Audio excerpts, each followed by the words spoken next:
So, without further ado, let me introduce the first panelist, Audrey Tang. So, Audrey is Taiwan's digital minister in charge of social innovation. Before acting as the minister, she had served as a committee member of several government agencies. Beyond public service, she is also a renowned open source practitioner and a civic hacker, contributing to many projects including vTaiwan, a e-rule making process and platform. So now let's welcome Audrey. Good local time, everyone. This is Audrey Tang, Taiwan's digital minister in charge of social innovation, youth engagement, and open government.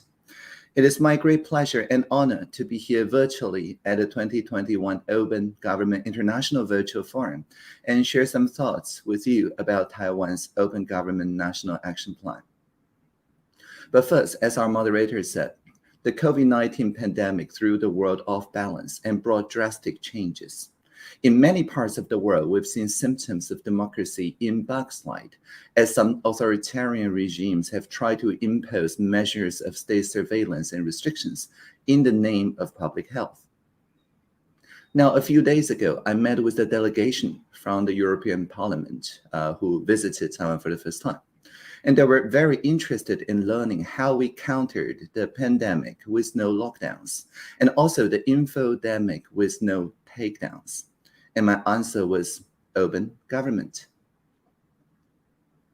Now, when faced with pandemic anxiety that has stoked the flames of disinformation, instead of using top-down centralized initiative, Taiwan focused on a decentralized, all-of-society approach through participatory fact-checking, the humor over rumor tactics, and so on, which gives public ample room to laugh and reflect at non-factual information.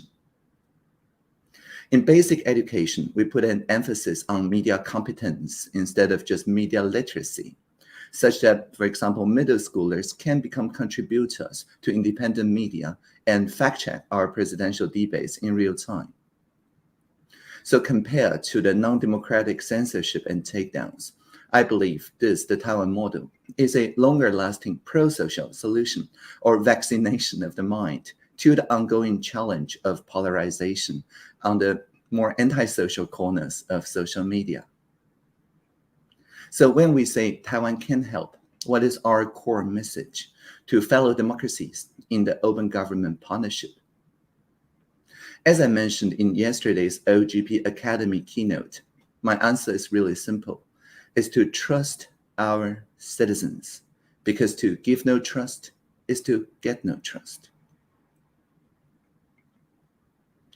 Now, the first step towards such mutual trust is transparency. A great example is last February's face mask mobs, initiated by social entrepreneurs such as Howard Wu and Finjin Kiang, working with the decentralized community at G0V or GovZero, a group of civic technologists in Taiwan. To prevent the panic buying of medical-grade masks, we instituted this national rationing scheme. But at the same time, we also released an application programming interface or real-time open data to provide the public with real-time location-specific data on mask availability. And within just a few days, more than 100 different maps, chatbots, voice assistants were created so that people can look at the details of where masks are in stock and their numbers. And just a few weeks later, Korean civic technologists would also adopt this system in March 2022. I think 2020, February.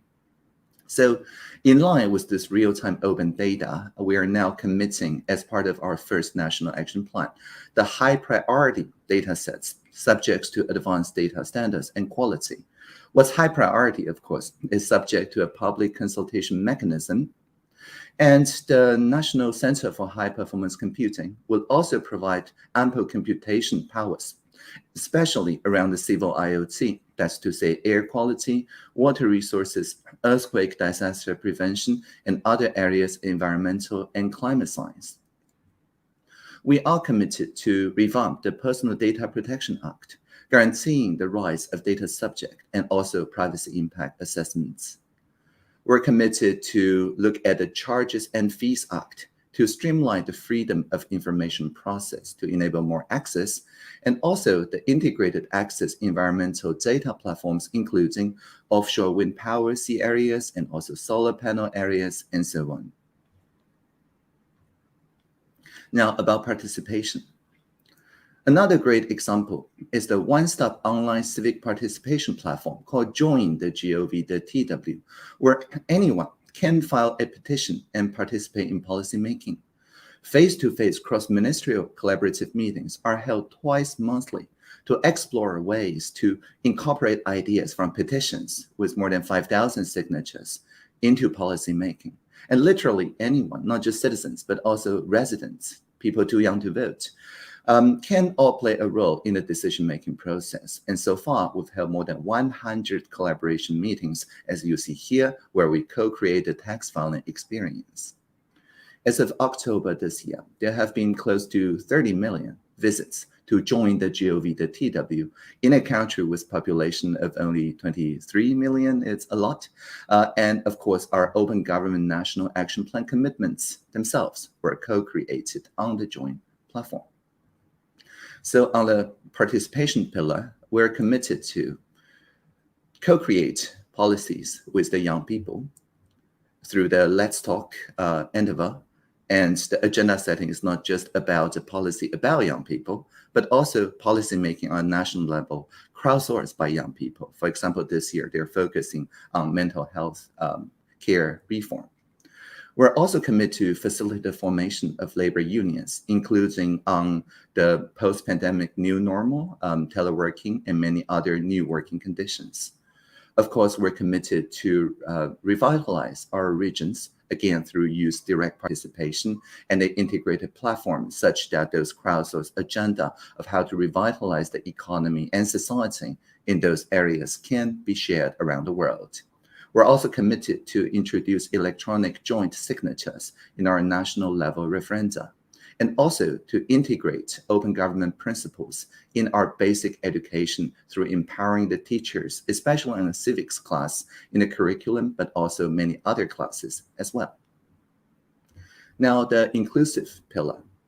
Of course, people around the world know Taiwan as the country first in Asia to legalize marriage equality, and also more than 40% of the members of our parliament are women.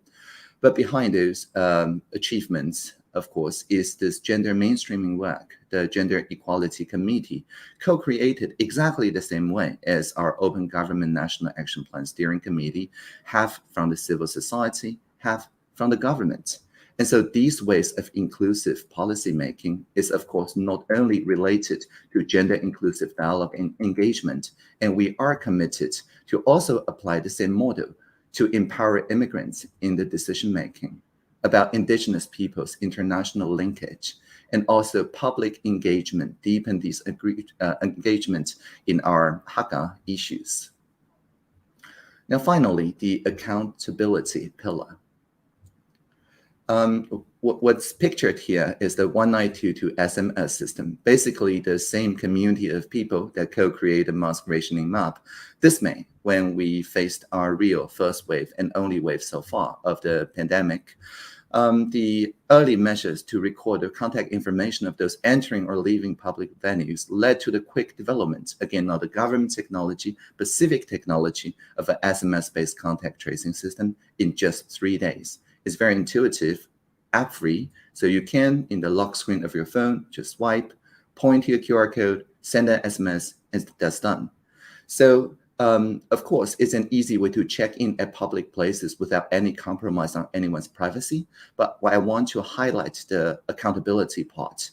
Anyone can look up who has accessed those records from the contact tracing offices in the past 4 weeks. And of course, it's rotated away after 4 weeks. And the accountability coupled with the secure multi-party design ensure that privacy is preserved while we shorten the contact tracing from more than 24 hours for each confirmed case to less than 24 minutes.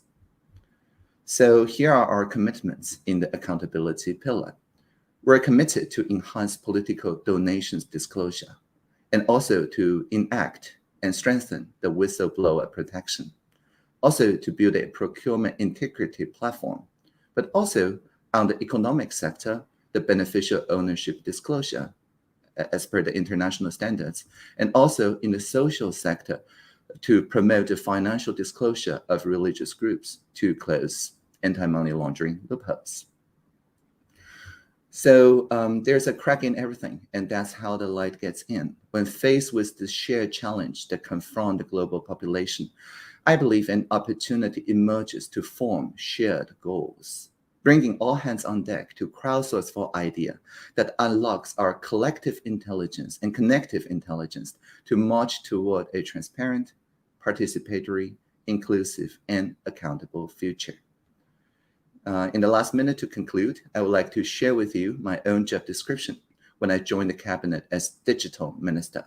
Because as we know, digital without open isn't legitimate, but open without digital doesn't scale. So my job description goes like this. When we see the Internet of Things, let's make it an Internet of Beings. When we see virtual reality, let's make it a shared reality. When we see machine learning, let's make it collaborative learning. When we see user experience, let's make it about human experience. And whenever we hear that a singularity is near, well, let's always remember the plurality is here. Thank you all for listening. Live long and prosper. Thank you, Audrey. This is a very beautiful point to end your talk. Okay, so we have our next speaker, Maria Baron. Yes, here we have her. Let me introduce Maria Baron here. Maria Baron is the lead civil society co-chair, OGP Steering Committee. Maria is a journalist and has worked in civil society organizations in both Argentina and abroad, with the aim of reducing unethical practices of legislators and public officials. She has many roles and titles. The Global Executive Director of Directorio Legislativo. Sorry for my bad pronunciation of Spanish. Perfect. And she's also a Fulbright APSA Congressional Fellow and a founding member of the Latin American Network for Legislative Transparency. Maria is also the winner of NDI Democracy Award for Civic Innovator.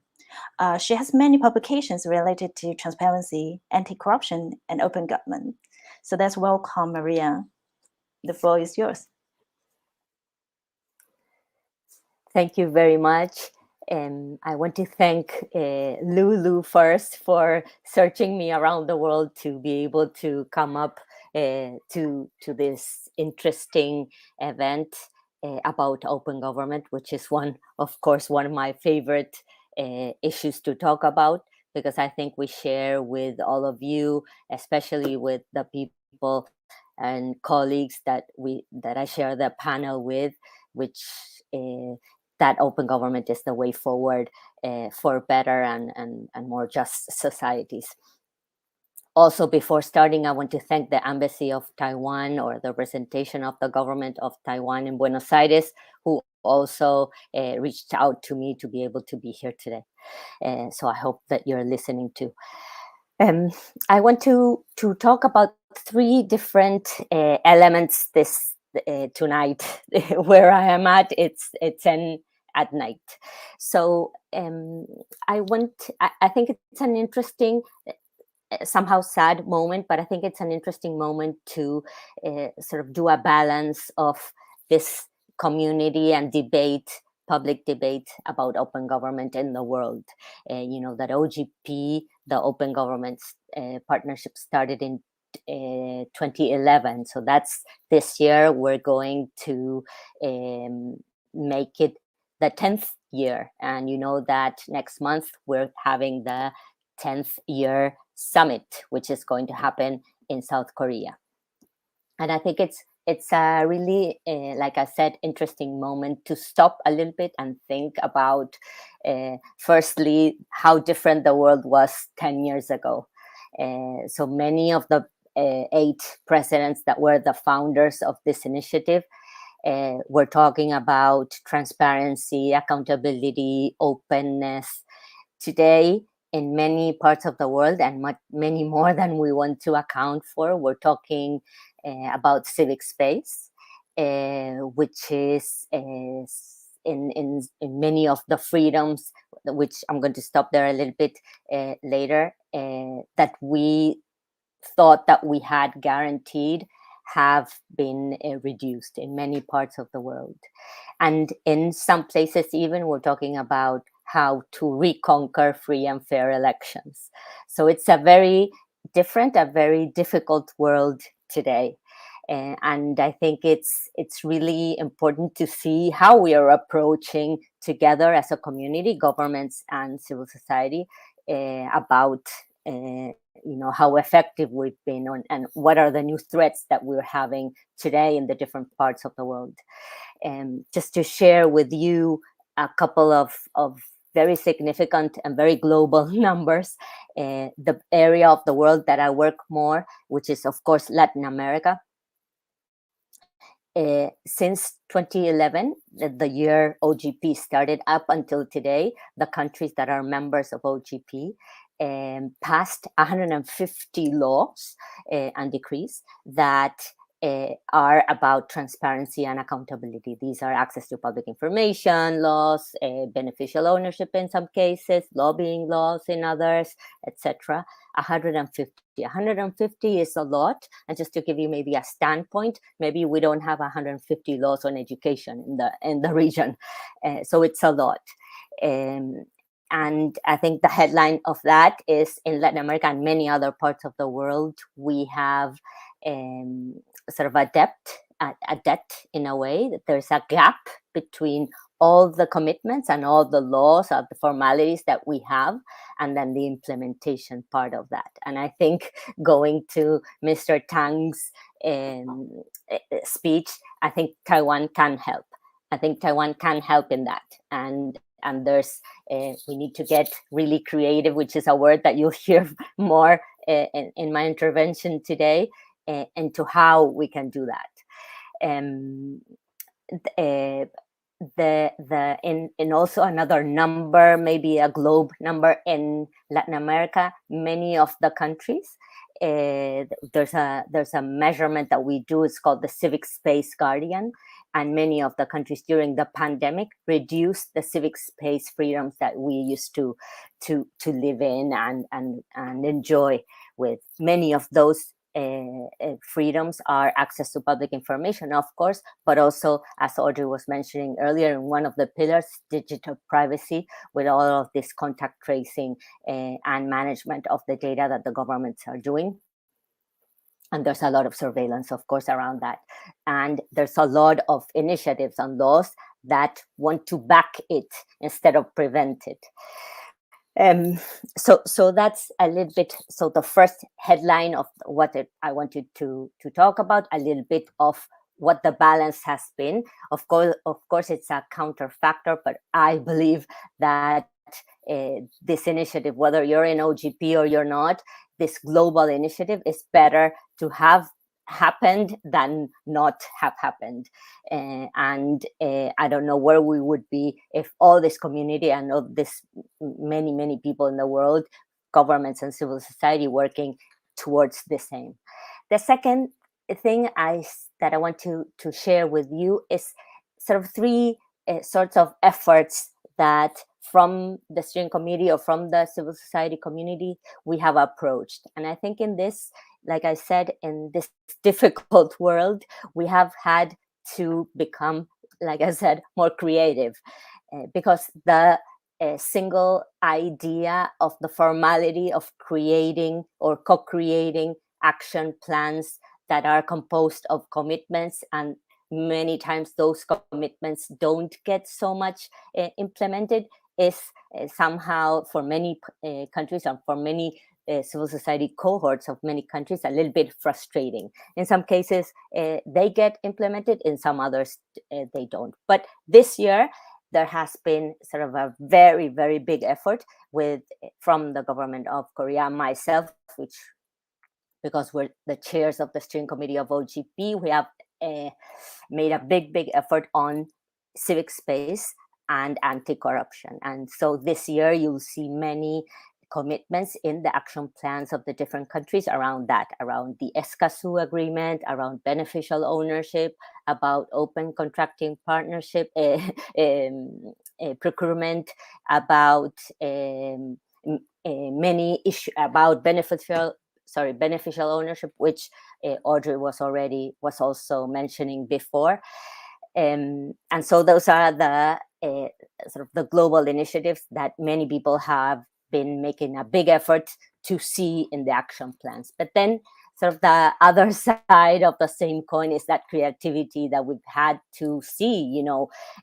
Nothing is perfect. So we've had to work on what we called a call to action, which is asking the governments to do more. So raising the bar a little bit, everything that you were supposed to do or that you had committed to do, please do more. Our societies are going through a very, very rough time. So what else can you do? And this doesn't have to be necessarily through action plans or through commitments in action plans, but other initiatives as well. Maybe a commitment 2 or 3 action plans behind or before never got implemented, or maybe a space that you had committed to do with civil society never got called for, or maybe a law that you had promised to pass is missing a very relevant article. So we've had to see in every country the specifics behind those big titles. And so from the steering committee, we have tested ourselves, and we didn't know if this was going to work, frankly, or not. And so we randomly chose 6 countries. And so what we did is went to talk to the organizations of those 6 countries at the national level. We talked to them. We prepared an agenda of these little things that they thought that the countries or the governments had to do during this year. And we went back to the governments, shared that agenda, committed them to do those things. Sometimes they said yes, sometimes they said no or of 5 or 6 things, they said yes to 2 or 3. So it depends on each country. But we wanted firstly to test ourselves. What else can we do to raise the bar? What else can we do or could we do to close the loop?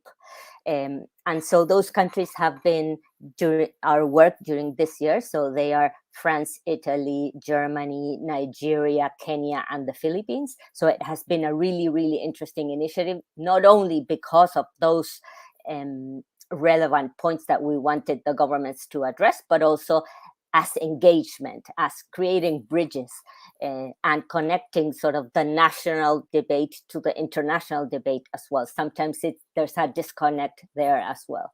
And lastly, another sort of line of creativity, I don't know if it's a good thing, but we had to react as steering committee members to the different urgencies that the world has gone through. For example, and now going back to what I was saying at the beginning, it's not only about civic space, we're talking about democracy again.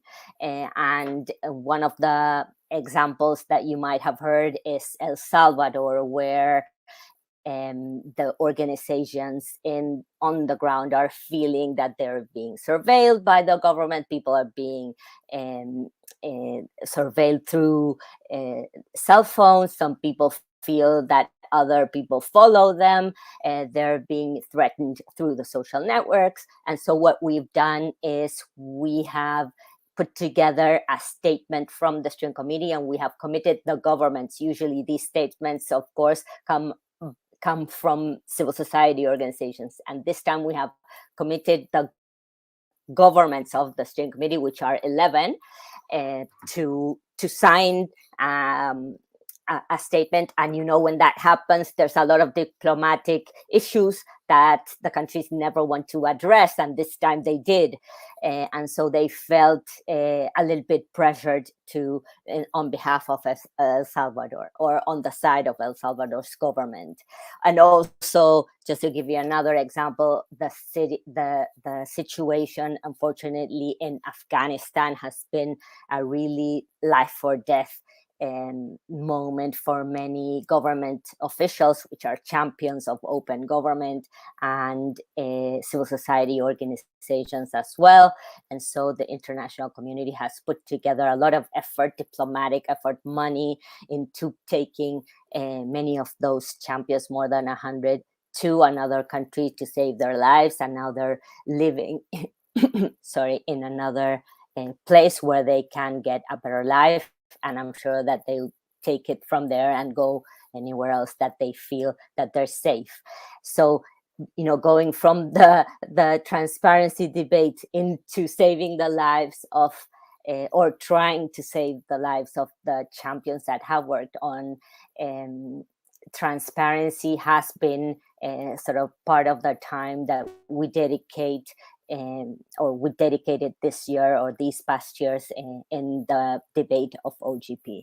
And then to conclude, just wanted to mention that in spite of all these sort of backlashes that we've seen and felt in the different governments, even in the countries where there's a lot of need and frustration, there's also little spaces, little windows that they can go forward in open government. We always said governments are not monolithic, so they can be at the same time shrinking the civic space where the organizations work, but also they can be advancing gender issues in different communities. So there's and those two can sort of live together. And so we have to be as micro and as detailed as we can be, to be able to not frustrate the good things that are happening in those contexts. And so I think my time is up. Thank you very much again.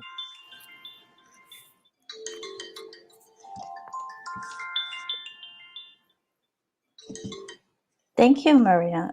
This is very important to hear about the challenges we are facing now, and also to hear that all the efforts you are doing and the little hope, even though this is a little hope, that we are still trying to hold on to and make it happen. This is very important.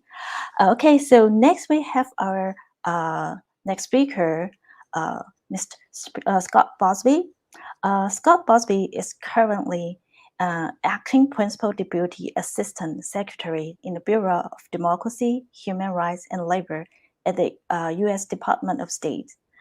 He has been working on migration, refugees, and human rights for over 30 years, including serving on the National Security Council in the White House and the Intergovernmental Consultation on Migration, Asylum, and Refugees in the UN, among many other important agencies. So please join me to welcome Scott Fosby.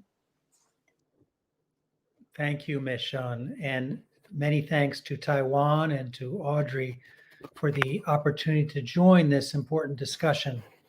The U.S. is a co-founder of the Open Government Partnership and thus has lots of experience working on transparency issues, although not always with ease. But I thought we would share some of those experiences with you today. While on its face, open government may sound like an academic term or something that does not have immediate impact on the everyday lives of citizens, the truth could not be more different. As the panelists before me so elegantly described, the extent to which a government is open and transparent with its citizens has far-reaching implications on countless economic, social, and political issues. It can define the relationship between citizen and government, solidifying trust and allowing a crucial avenue to promote government accountability. Open government can be the means by which we seek to resolve intractable issues, promote innovation, and refine government operations. For that reason, President Biden has sent a clear signal regarding the critical importance of transparency, not only as a means of strengthening our own government operations, but in preventing and countering corruption and in beating back the tide of authoritarianism. We look forward to advancing our efforts on transparency through the upcoming Summit for Democracy in December and the year of action that will follow. We are proud to count on Taiwan's partnership in that event and look forward to using it to deepen our relationship. Within the United States, we have used government transparency and our participation in OGP to address both long-term and difficult issues. For instance, through the Open Police Data Initiative, we have enabled police departments around the country to proactively collect and publicly disclose policing data, resulting in the creation of a centralized database spanning over 130 jurisdictions. This data is used to identify long-term trends in policing and provide insight into ways that U.S. law enforcement can minimize the use of force and officers involved in shootings. We have also used transparency to catalyze scientific advances and innovation, including by requiring more than 20 U.S. federal science agencies to make reports and data from government-funded research freely available to the public. As a result, more than 2.4 million articles from U.S. government-funded research have been placed online in designated repositories since 2015, with thousands more being added each month. Participation of scholarly publishers has enabled millions more articles to be made freely available, more than 7.3 million in the biomedical and life sciences, for instance, with a growing number available in forms that allow machine analysis to accelerate discovery and use. Our science agencies continue to coordinate and improve implementation of their efforts through the National Science and Technology Council's Subcommittee on Open Science. While these efforts seem, and indeed are, academic in nature, their application to the daily lives of citizens could not be more direct than it is now during the COVID-19 pandemic. Following a call to action by science policy leaders within the US and 11 other nations in March 2020, more than 50 scholarly publishers agreed to provide immediate, free access to journal articles related to COVID-19 and the broad family of coronaviruses.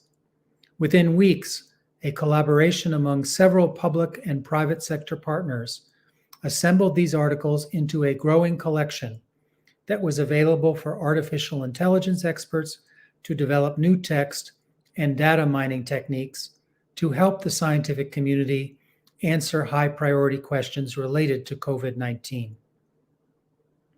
Launched as a set of 29,000 full-text articles, this effort, called the CORD-19 Open Research Dataset, has grown to encompass more than 275,000 articles and preprints.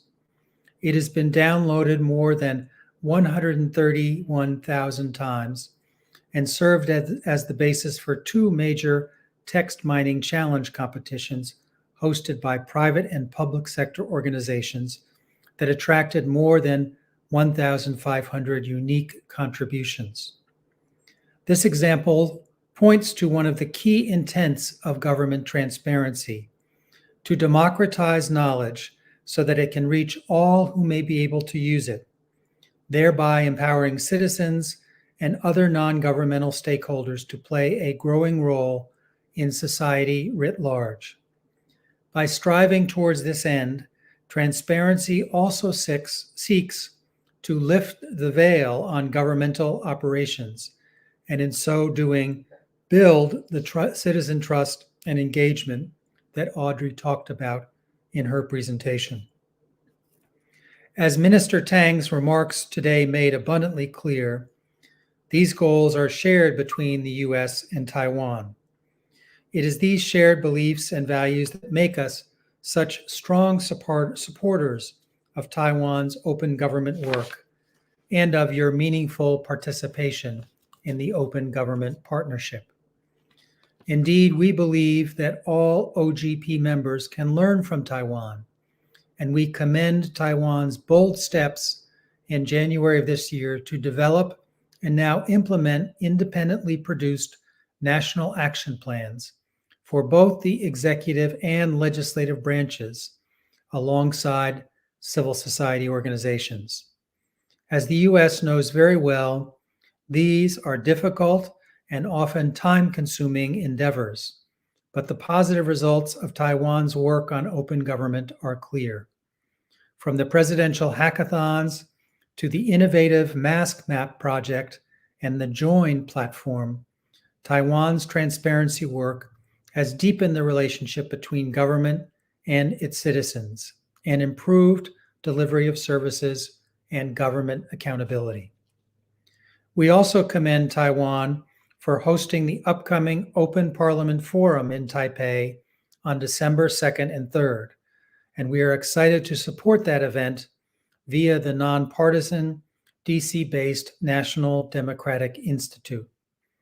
The issues to be explored in this event, including trends in open parliament, strategies for addressing disinformation, and how transparency can assist in government emergency response, are extremely relevant to the challenges democracies face today.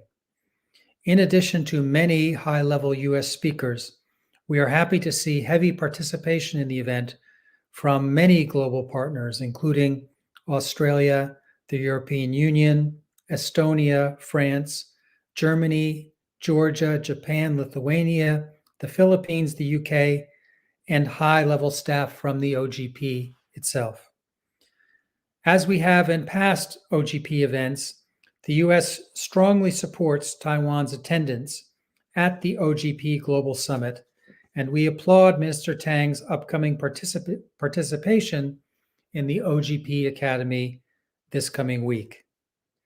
That convening, hosted by the OGP, South Korea, and the Korean Development Institute School of Public Policy and Management, is a tremendous venue in which to share Taiwan's substantial open government expertise and experience.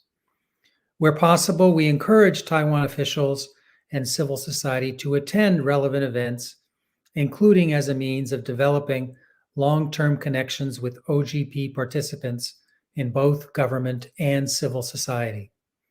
However, it is also important for us to look beyond this year's Global Summit to evaluate other means for strengthening Taiwan's participation in the OGP. We should continue to work together, both within the OGP umbrella and independently, to advance awareness of Taiwan's prowess, its ingenuity, and its dedication to transparency, to build relationships between Taiwan and the international community, and to expand our collaboration and exchanges so that we can truly benefit from each other's experiences. Separately, we believe we should continue to press for Taiwan's participation in regional events in 2022 and beyond. While there are currently no major events on the calendar for next year, we can only assume they will occur and should be ready to highlight Taiwan's work and our shared value systems. In closing, allow me to reiterate the U.S.'s strong support for Taiwan and our admiration for the continued excellent work being undertaken by your government and your champions of transparency like Digital Minister Tang. The United States will continue to support Taiwan with OGP, and we look forward to working together as we move forward.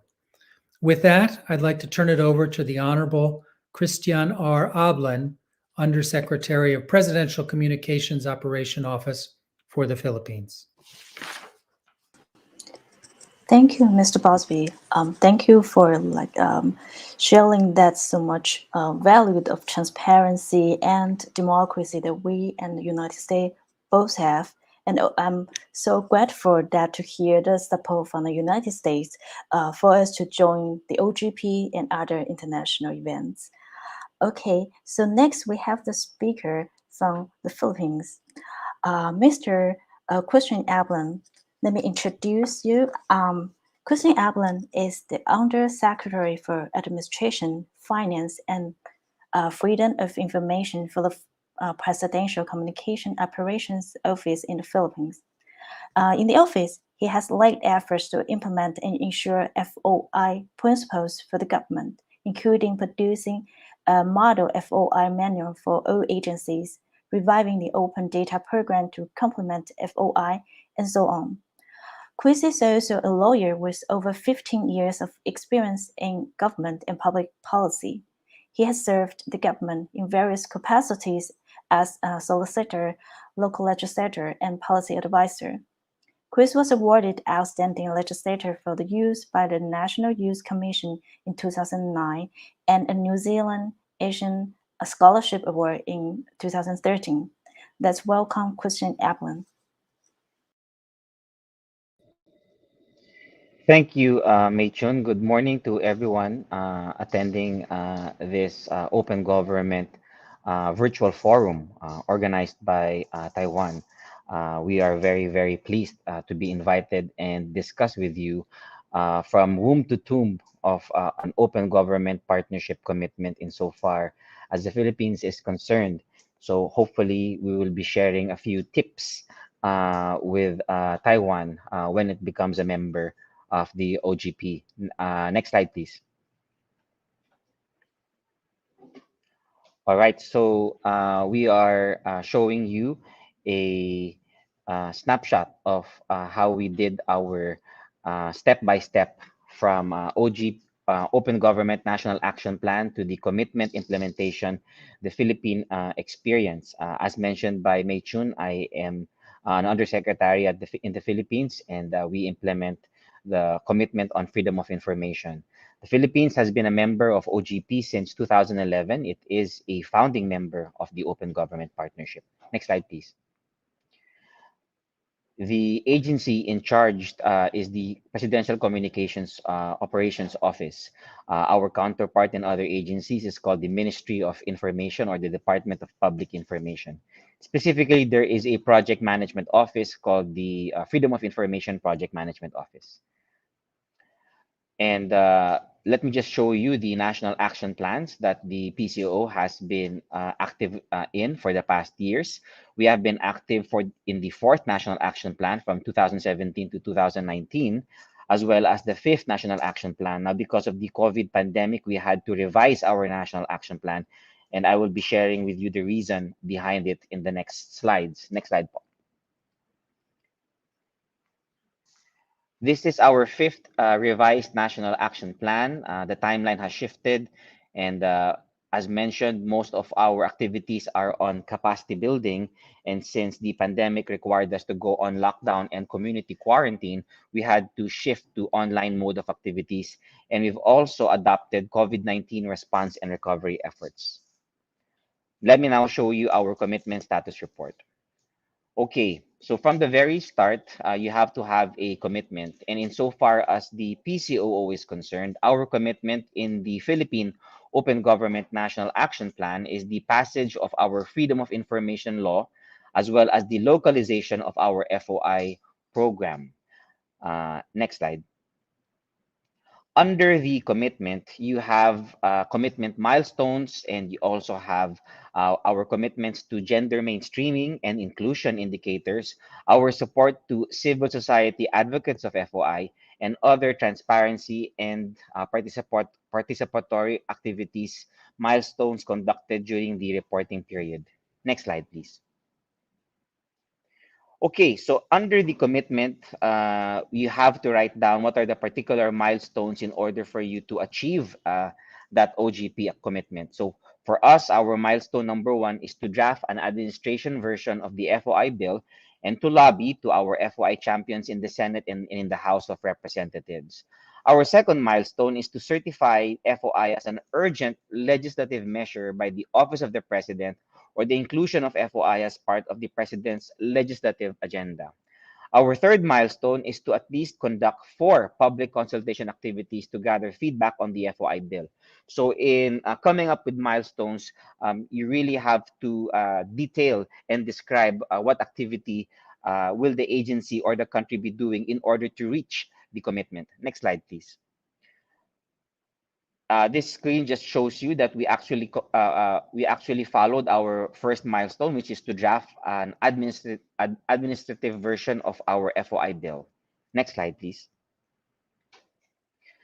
And also, with our milestone number 3, we conducted outreach activities with our Presidential Legislative Liaison Office, also with the House Committee on Public Information, also online courtesy meetings with the Senate, attending public hearings, and also the technical working group. So we made sure that we followed our committed milestones. Next slide. Next slide. Okay, so this just shows you the other public consultation activities that we organized with civil society, national government agencies, and members of the technical working group. Next slide. And this slide shows you our partners in civil society in the Philippines. We have a coalition called Right to Know Right Now Coalition, Makati Business Club, We Solve, and Youth Alliance for FOI. And on the right side, you see the different national government agencies we've also participated with. Next slide. Milestone number 4 is to lobby the issuance of 50 local FOI ordinances through a local FOI acceleration program. Milestone number 5 is to conduct 10 capacity building and consultation activities for local governments. And milestone number 6 is to monitor and evaluate the FOI implementation of local governments with their ordinances and their executive orders. Next slide.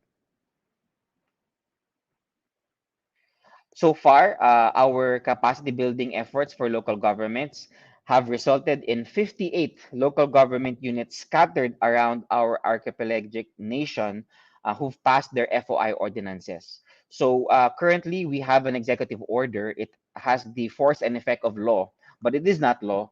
And it is executive order number 2, and that applies to all of our national government agencies. Local governments, since they enjoy independence and autonomy, they have to pass their own local legislation. And this slide shows you that we have 58 scattered around our country. Next slide. This is just enumeration of our local governments. It ranges anywhere between provinces, which is our biggest local government, to cities, which includes highly urbanized cities, and municipalities. Next slide.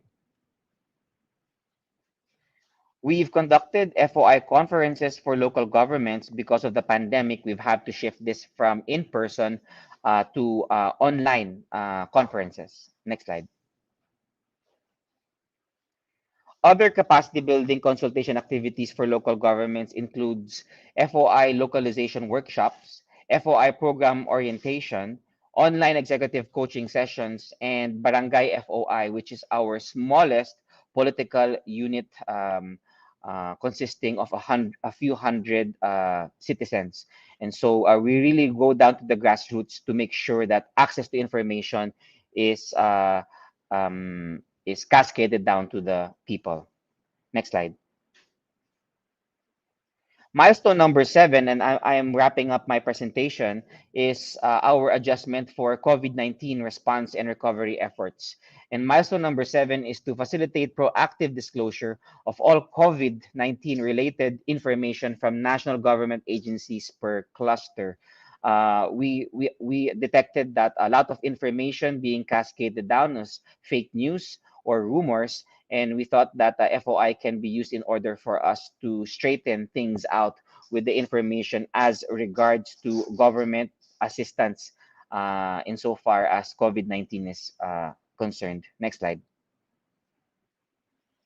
And so we created a COVID-19 FOI dashboard on our FOI platform, where citizens are able to access the latest news and updates and government information about our response, like grants and financial assistance. Next slide. We've also posted all policy papers we call interagency task force resolutions, which inform the public of the alert levels as well as the classifications and actions needed for them. Next slide. In terms of gender mainstreaming and inclusion indicators, next slide, we have done the following. We've organized online webinars with women and the LGBTQIA plus sector back in March. Next slide. We've also organized Open Government Week in May. Also discussing women and LGBTQIA access to information issues. Next slide. And most recently, we've held another webinar for other vulnerable sectors, particularly our indigenous peoples, persons with disabilities, and the senior citizens or adults. What we do here in our webinars is we try to bridge these sectors with the government agencies that possess very important information for them. Next slide. Okay, next slide, please. We also have held training for civil society organizations down in the grassroots back in February. Next slide. And also a bridging series with our CSOs. For this particular CSO, which is called PhilSA, we bridge them with agencies such as our disaster risk reduction agencies and our climate change agencies because they were interested in that, as well as our housing agencies. Next slide. And finally, other transparency and participatory activities conducted in the reporting period. We continuously onboard agencies on our portal. We've created and we've actually revised our portal. You can check us out at foi.gov.ph. We are still aggressive with our capacity building. We have shifted from in-person to online. And hopefully, because of the lowering of our alert levels, we will be going back to in-person in the following weeks to come. And we participated in international events such as this one. Next slide.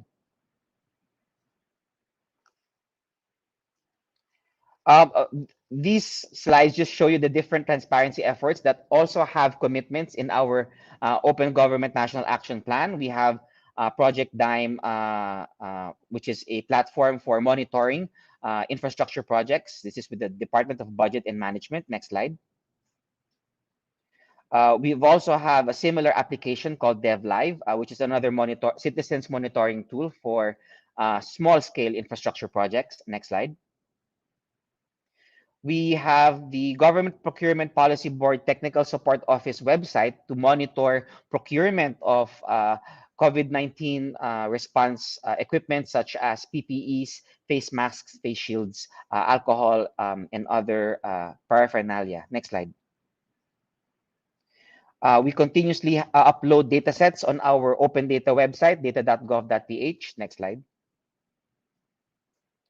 And of course, we have our FOI portal, foi.gov.ph.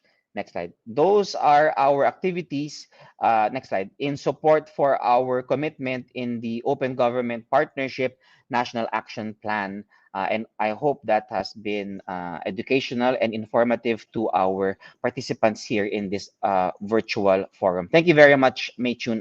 Back to you. Thank you, Chris. Thank you for introducing us the efforts in Philippines of implementing open government partnership. So now, please, Wei-Cheng, can you put all the panelists on stage? Thank you.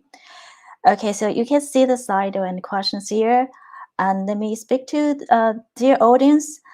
Please if you have any question, please post them on Slido. You can find a link in the YouTube chat room.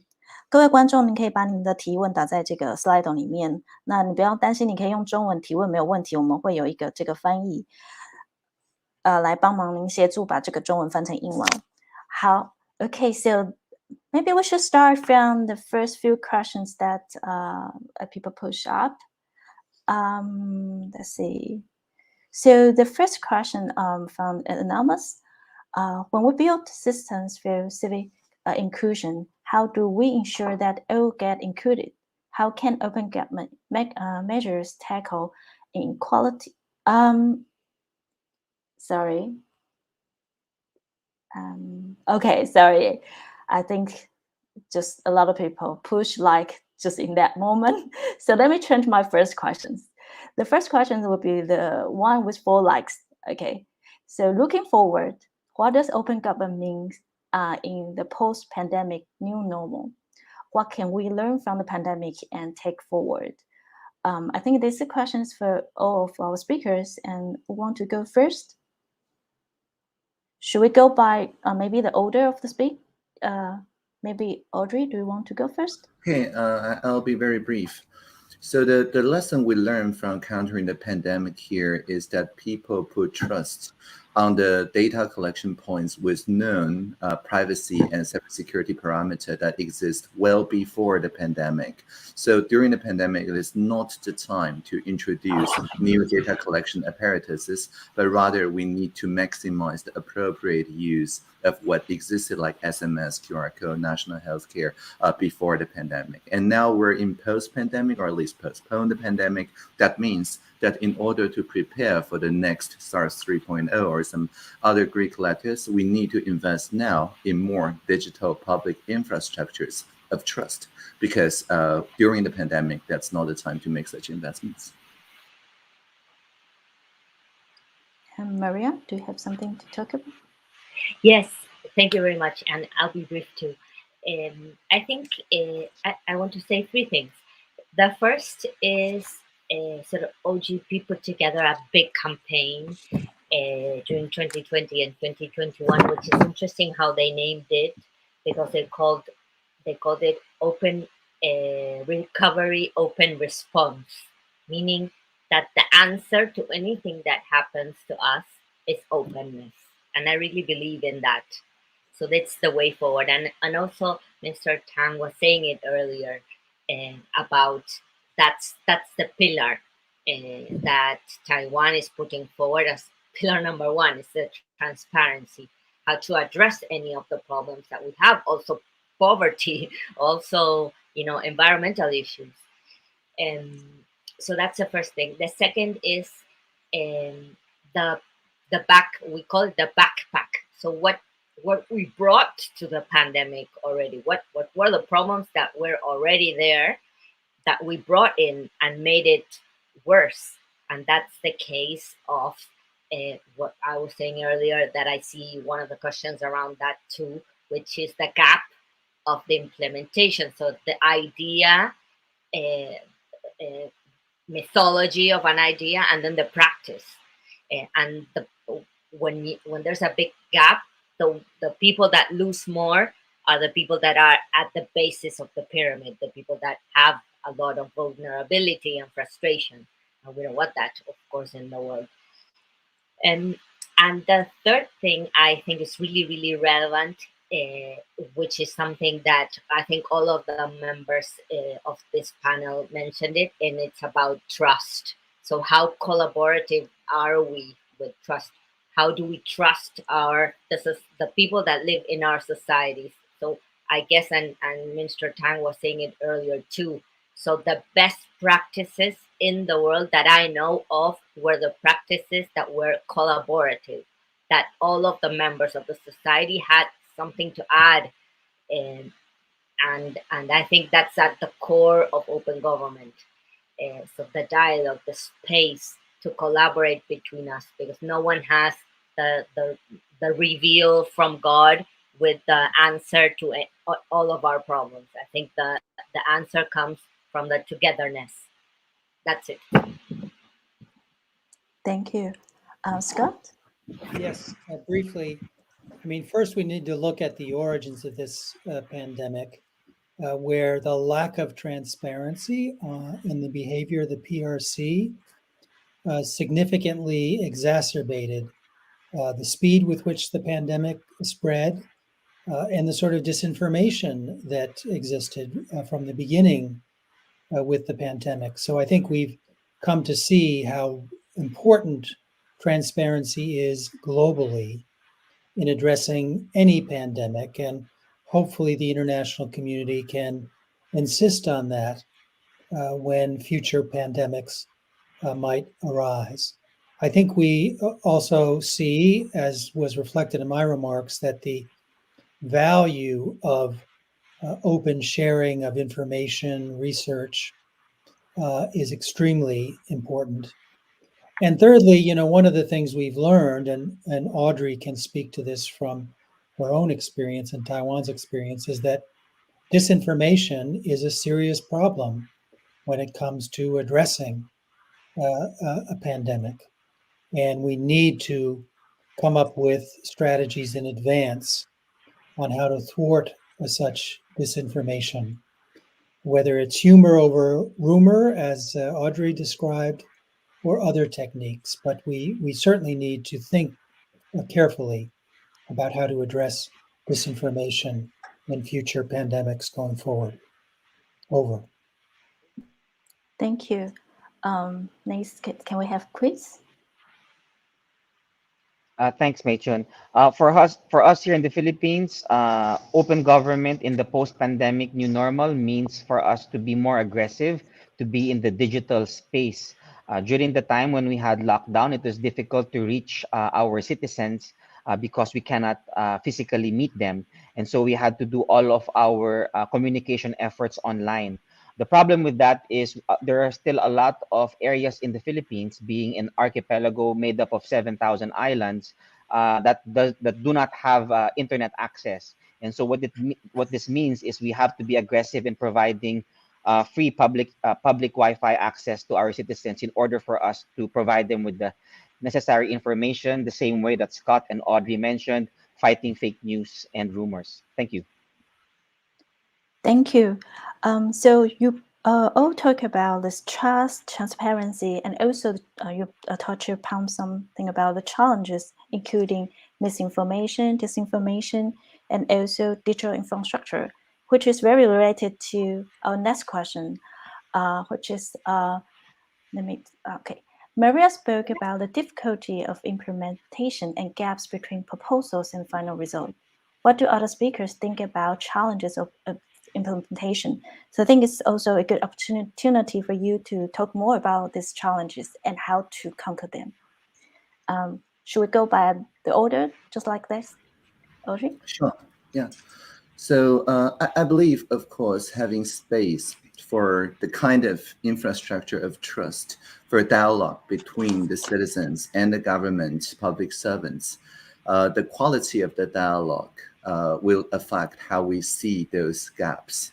As I mentioned in my opening, there's a crack in everything, and that's how the light gets in. So having a high quality dialogue, I believe, is a strong predictor that we can then take those gaps into improvements. Case in point, a lot of the conversation structures around this particular national action plan was actually the result of the kind of zeros, right? Open Government National Report from the civil society co-author. I believe Mei-Jun was one of the co-authors.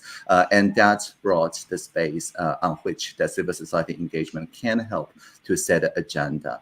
But this time, as compared to 4 or 5 years ago, we believe that the IRM recommendations will be our strongest booster in this round of NAP, the first real round of NAP, not only on content related, like how to make more ambitious commitments, but also process related recommendations, so we can build such spaces for stronger collaboration with civil society.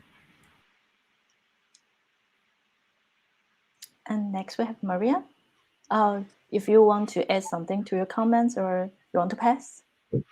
Okay, then Scott. Yes, no question that the challenge of implementation when it comes to open government, or anything else for that matter, when it involves government, is significant.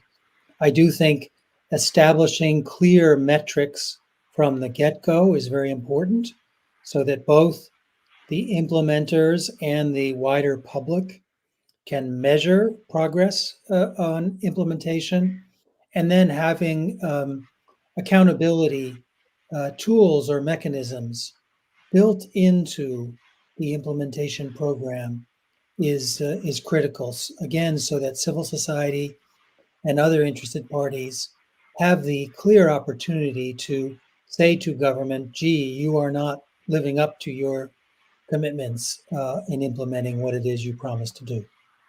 Over. Thank you. Chris?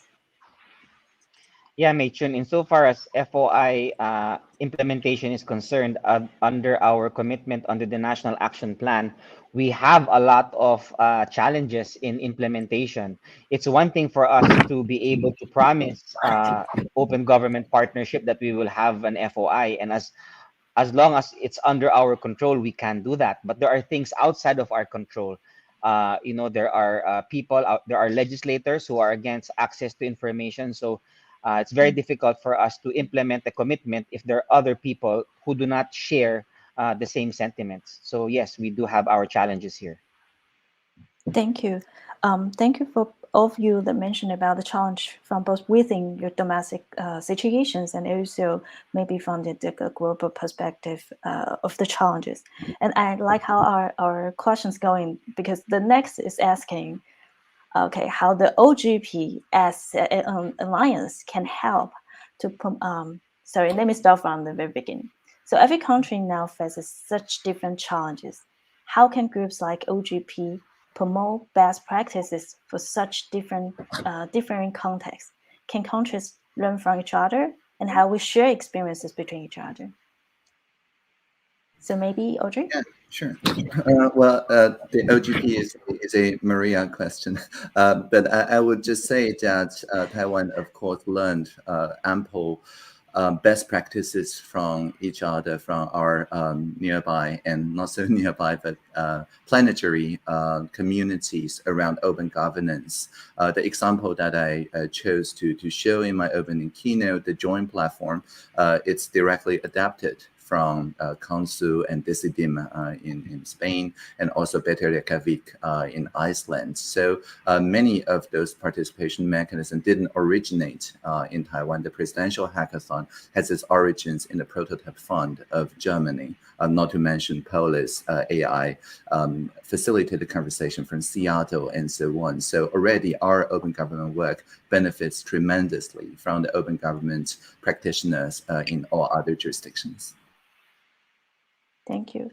And I think Maria must have a lot to say here. Yes, I want to say two things too. One thing is sort of to learn from each other from best practices. There's thousands of initiatives that were initiated in one country, and then, for example, the platform Decide Madrid from the capital of Spain was implemented, I think, in 55 countries. That initial idea, and it's about participatory budgeting.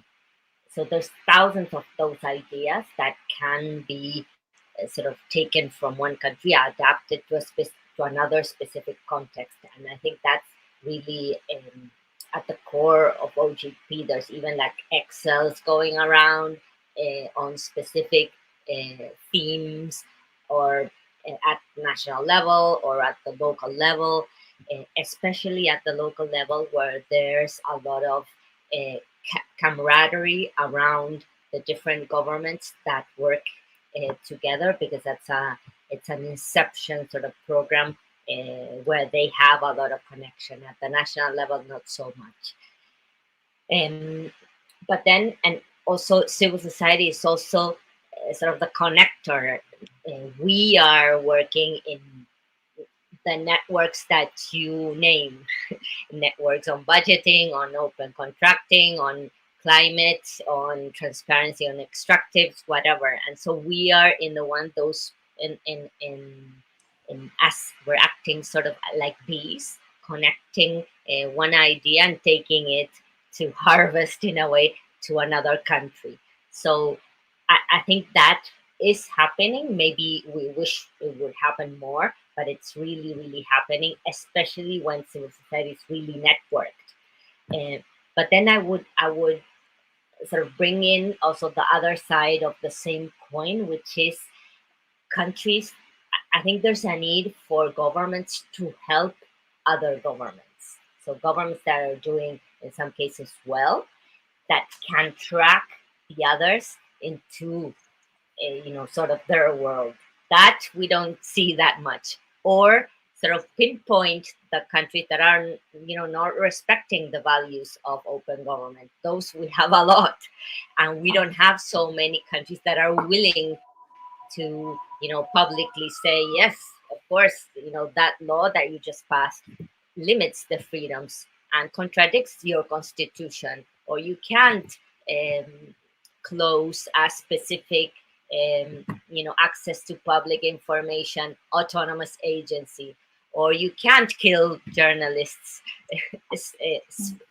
So we need the more champions from governments that can sort of step out of their own happy place and maybe help the others, maybe not bilaterally, maybe through specific institutions, but bring them into sort of the values and the process that they have already signed to. And we have many of those. And yeah, let's just stop there. Thank you, Maria. I'm very happy to hear about that. We really have some like initiative and network is happening now. And you also point out very important issues that how government help each other. And I think this is probably the question Scott might be help. You want to say something about this? Just very briefly, yes, every country has its own challenges, but some of those challenges are common, like the challenge of corruption. While corruption takes many forms, it's fundamentally the same thing. And so the techniques for addressing it, I think, are often very similar. Like the issue of beneficial ownership, exhibiting or demonstrating, making known who it is who owns certain assets. That is a fundamental principle by which one can get at corruption, whatever form it takes. So I do think, despite the differences among countries, there are some common challenges, common experiences that countries can learn from each other. Thank you. Chris, do you have anything to say about this? Yes, while I think that every country faces different challenges, a lot of countries also face similar challenges, and we really learned with our exposure in OGP ever since we started attending the OGP in 2016. We met a lot of like-minded individuals and organizations, and we learned from them. We took their best practices and we tried to implement them back home. The good thing about being late is that a lot of people have already committed the mistakes and corrected them. And so we did not repeat those mistakes, and we actually learned and implemented them back home. So while there are many differences, there are also a lot of similarities. Thank you so much. So it's actually about time, but I think maybe we should go for the last question and then to end this panel. Is that okay for all of you? Okay. So the last questions today will be about inclusion, which I think is super important at this time for the pandemic. When we build systems for civic inclusion, how do we ensure that all get included? How can open government measure tackle inequality and this enfranchisement? Sorry for that. Sure. Maybe. Yeah. So in Taiwan, our philosophy really is to bring technologies to where people are, instead of asking people to come to the space of the technologists. And that means, for example, I introduced the SMS-based QR code contact tracing method.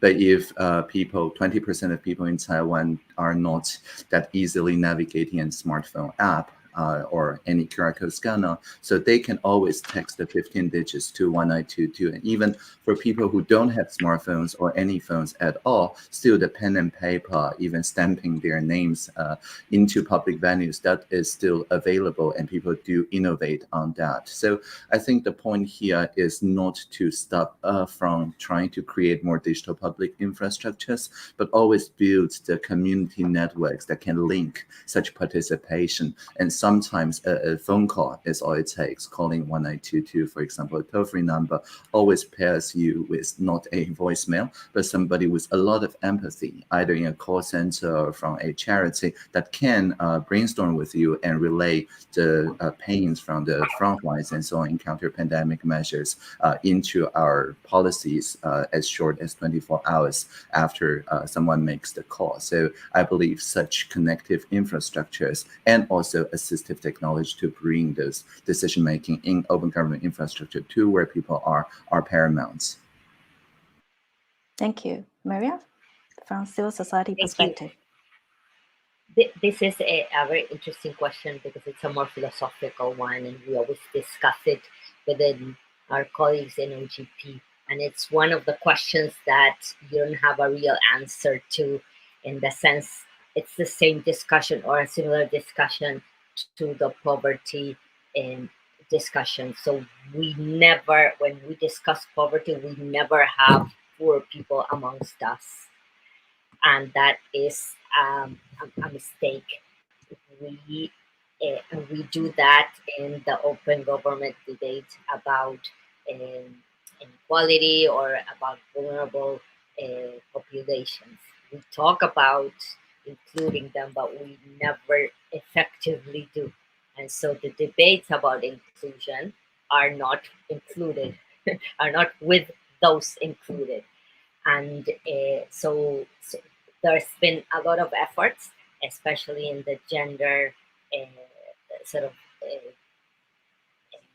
avenue, with a lot of effort, especially when Canada was the chair of OGP. And while they were chairs, they declared themselves as a feminist government, you know that, and they sort of impregnated this idea in OGP that has been going on since then.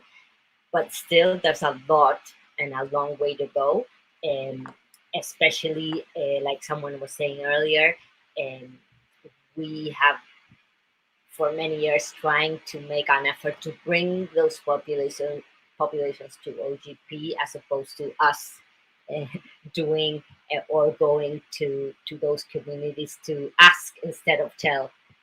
So that's my answer. Thank you. Scott, you have something to say?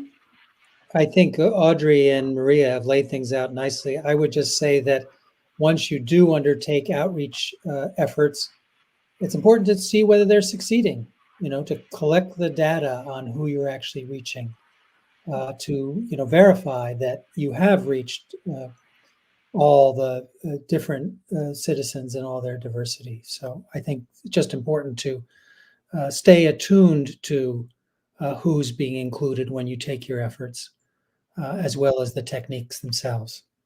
Mm-hmm. And Chris, I think this is a very important Yes. question for you. Yes, insofar as the Philippines is concerned, while we do have our online presence on foi.gov.ph, we also do our outreach. We do a lot of capacity building. And in order for us to find out if we're doing it correctly, we do have feedback mechanisms. We had feedback mechanisms on the website. And also when we do our outreach, we also have feedback mechanisms there. We also tie up with them to do practice projects wherein they actually ask for information and then they criticize us on our weaknesses. And so we are able to improve on our processes. So we try to close the loop between government and the people. So that's how we ensure that there is civic inclusion. Thank you. Thank you everyone for joining us here. I'm sorry I have to wrap up the opening panel here because it's already over time.